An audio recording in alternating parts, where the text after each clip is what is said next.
Welcome back to the National Briefing. My name's Kelly Nash, and in less than 10 minutes, we'll get you up to date on some of the political insight, because there is controversy, I believe.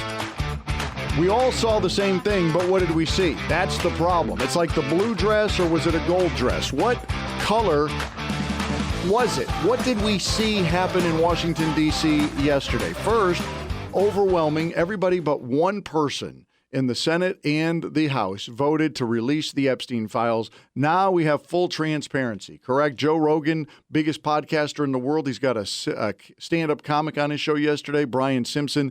They're discussing what they believe now is, what is the next step? What are we all about to find out? I think it's going to be royal people. It's going to be prime ministers. It's going to be Supreme Court justices. It's going to be all type former of presidents. Yeah, some CEOs. There's nothing to lose for America as a whole. What a crazy operation they were running. What a crazy thing. Yeah. Now, again, Joe Rogan subscribing to the theory that what Epstein was doing was inviting powerful people to his home and then getting them involved with underage girls, filming it again without their knowledge, and then using that to blackmail them to get to do his bidding. That is a crazy theory. It's an amazing, fantastical movie script idea. But I'll remind you that this guy, Epstein, originally the Palm Beach police were called back in 2004. Epstein's biographer later said he always hated Donald Trump because he believes Trump is the one who dropped the dime on him. Interesting. That's an interesting notation that very few people will take and say, what? Donald Trump's the one who ratted out Jeffrey Epstein? Yes. And then Epstein spent the rest of his miserable life not only continuing to rape women, but also trying to get Donald Trump somehow disgraced, thrown out of office, whatever. So, again, you get a uniform vote. Everybody says we're going to vote for the Epstein Transparency Act. Okay, good. Then just a short time later, because we had seen the video earlier in the week. Thank you to the Washington Post for doing the legwork and the heavy investigation to timestamp these text messages between Virgin Islands rep Stacey Plaskett and Epstein. And now it's obvious that Epstein was using Plaskett like a puppet, like his hand was up her butt, and he was just using her as a hand puppet. Say these words. Do what I tell you to do. Can we censure that? No. No, we cannot. Because according to, we got, 3 Republicans who voted with the Democrats, Don Bacon of Nebraska, Lance Gooden of Texas, David Joyce of Ohio, all voted with the Democrats. And then you get the 3 Republicans who would not take a stand. They just said, we're here. We're present. Andrew Garbriano of New York, Dan Mauser of Pennsylvania, and Jay Obernolte of California. We're just here. We don't really have an opinion on whether or not Stacey Plaskett being a puppet for the known pedophile, Jeffrey Epstein, in order to try to disgrace the president of the United States, if that's worthy of a censure. They could not come to an agreement on that, which seems absolutely insane. Final vote, 209-214. All right. Okay. So we get you uniform that you want the Epstein information out, but you don't want to censure somebody who is in collusion with Epstein. And by the way, just a quick reminder, Epstein was a convicted pedophile in 2007. In 2018, the Miami Herald ran a front page story where they interviewed 50 victims of Epstein. 50 victims were on the front page of the Miami Herald, which then most news outlets picked up and ran across the country and around the world with. And then it's a year later, in 2019, that Plaskett is doing his bidding. So it's not like he's some innocent, like, I don't know. I didn't even hear about that 2007 conviction. I didn't know about that. And he's just my constituent, and he has my personal cell phone number, like most of my constituents, and they're just texting me all kinds of information. And then she switches it to, look, I got to deal with some shady people to get the information. Really? You couldn't have found out who Donald Trump's assistant was without Jeffrey Epstein's help? Come on. All right, but we're not going to censor that. Okay, Caitlin Collins has Hakeem Jeffries, a.k.a. the Dollar General Obama. He's on talking about, I understand that we're not going to censure her, but you asked the question. Do you plan to talk to her about it? I think that we successfully defeated a resolution that lacked any basis, was not credible. It was rejected on a bipartisan basis on the floor today.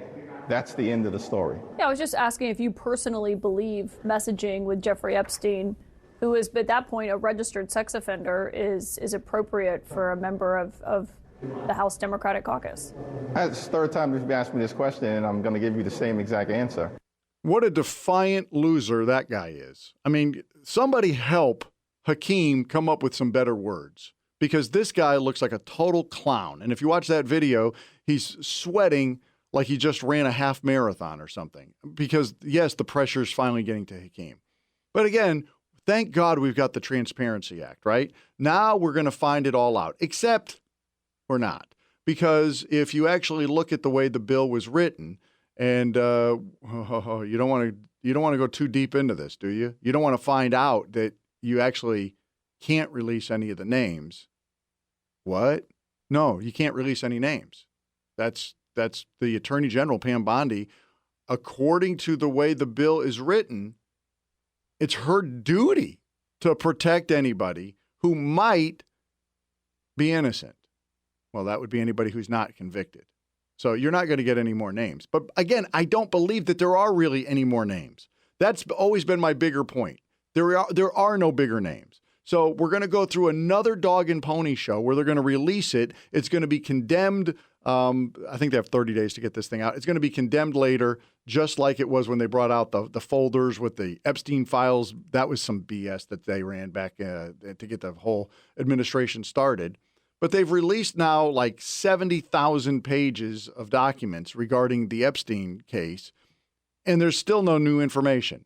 The only thing new is stuff that we already knew, right? Like you've heard Trump talking about Bill Clinton being in there. You've heard him talking about the guy from Harvard who now had to step down. I mean, there's really nothing new to be learned here. Okay, so what we can assess off contextual clues is the fact that it's a uniparty. The Republicans and the Democrats agreed to release everything now. There is nothing more to release. But we're doing this in order to just cover our own butts because, according to a Marist poll, over 90% of Americans want this information out there. Okay, you wanted it, we're going to give it to you. We're basically like the WWE. We're putting on a show for you. We act like we're not together, but we are together. We're working as one. Now, there are a couple of people who aren't happy with the way D.C. works. Representative Tim Burchett is one of those people from Tennessee. And so he has got a bill where he wants to have he wants to stop congressional people from having the ability to actually trade stocks. And now here he is giving his press conference. And by the way, he's working with a couple of Democrats on this one as well. But this is what he has to say. Yeah, everybody talks about this place being a dadgum swamp. It's not a swamp. A swamp is something cool God created. It filters water. Animal life lives and flourishes around it. This is a sewer. This is created by man, and it needs to stop. You know, for years, Congress has been using hardworking American taxpayers' money to get rich. Dadgum, it's got to stop. America knows what the heck's going on. Everybody wants to knock Pelosi. Heck, she's not even in the top 10. This thing ain't going to pass.